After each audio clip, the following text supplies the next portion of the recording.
గడిచిన 4.5 సంవత్సరాల వైసీపీ ప్రభుత్వం హయాంలో ప్రభుత్వ సంక్షేమ పథకాల ద్వారా అందించిన లబ్ధిని వివరిస్తూ పొద్దుటూరు పురపాలక పరిధిలోని 12వ వార్డు కేహెచ్ఎం వీధి నెంబర్ 1లో ఆంధ్రప్రదేశ్కి జగనే ఎందుకు కావాలంటే అనే కార్యక్రమాన్ని మున్సిపల్ చైర్పర్సన్ భీమునిపల్లి లక్ష్మీదేవి నిర్వహించారు. ఈ సందర్భంగా చైర్మన్ భీమునిపల్లి లక్ష్మీదేవి మాట్లాడుతూ వైసీపీ ప్రభుత్వ హయాంలో ఈ ప్రాంతంలో దాదాపు 20 కోట్ల రూపాయల సంక్షేమ పథకాల క్రిందట ఇవ్వడం జరిగిందన్నారు.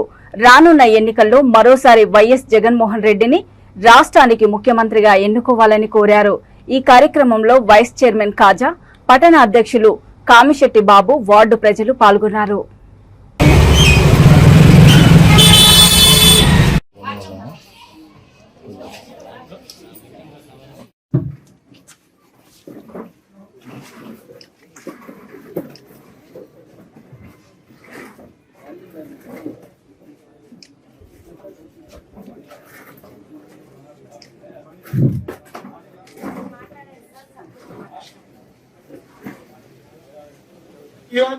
ఈ కార్యక్రమానికి ఇక్కడికి ఇచ్చేటువంటి నాయకులకి, ఇతర ప్రజాప్రతినిధులకి, ప్రజలకి, వార్డు సభ్యులకి, పాత్రికేయ మిత్రులకి అందరూ కూడా పేరు పేరున స్వాగతం తెలియజేస్తున్నాం.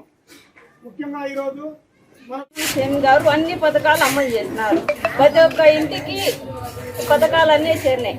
కానీ ఇప్పుడు మళ్ళా మనకు సీఎం రావాలంటే, మళ్ళీ మన ఊర్లో ఎమ్మెల్యే రావాలంటే మనం గెలిపించుకోవాలి. ఇవన్నీ మళ్ళీ మనం పొందాలంటే మన సీఎం రావాలని నేను కోరుకుంటున్నాను. ఆంధ్రప్రదేశ్కి జగనే ఎందుకు కావాలంటే అనేది ఇక్కడ సమావేశం జరపడం జరిగింది. జగనే ఎందుకు కావాలి అనే దానికి ఆల్రెడీ ఇప్పుడు జగన్ సార్ ముఖ్యమంత్రే కదా అని ఇక్కడ కూర్చున్న వాళ్ళందరూ మనుషుల్లో కూడా ఉంటారు. ఇక 6 నెలల్లో 5 నెలల్లో పోతే మళ్ళా ఎలక్షన్స్. దానికోసమే ఈ అంశం. మోసపూరిత మాటలు, అదిగో మా అక్క చెల్లెమ్మలకు అది చేస్తా, మా అన్నగారికి అది చేస్తా అన్ని ఎన్నో వాగ్దానాలు చెప్పి అమరావతిని అత్యద్భుతంగా కట్టానని చెప్పి గ్రాఫిక్స్ లో చూపించేసి ఇంతవరకు పిరిగడి మట్టి వేసింది లేదు. మళ్ళీ ఆయన ప్రజల ముందరికి వచ్చి సంవత్సరానికి 3 సిలిండర్లు ఉచితంగా ఇస్తా, ఉచిత ప్రయాణం చేయిస్తా, వగేరా ఇంకోటి ఇవన్నీ చెప్తా.